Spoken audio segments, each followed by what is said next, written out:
Urteko pelikuletako bat ikusi dugu, The Voice of Hin Rajab, oso gogorra esan.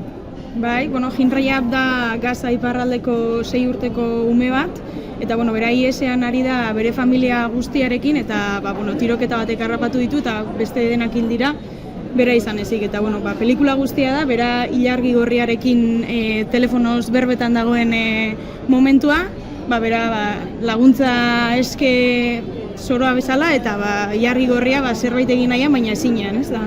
Frustrazio handiko pelikula da, ze azkenean estena bakarra dago, da ilargi gorriaren bulegoa, eta beraiek koordinatu nahian laguntza hori heltzen esten argi berde horren bilari dira, eta frustrazioa, agonia, angustia handia transmititzen da, eta nabaritu da aretoan. Potentzia asko dagoen pelikula, bai bertatik eta publikoan ikusteko, sentsazioa izan dut, ez dakit, ohituta gaudenean deshumanizatzera gauza hauek, sare sozialetan ikusterakoan, pasatzeko aukera daukagu, hemen zinean etxertzen zea eta zineako etxe dauka, osorik tragatzen duzu.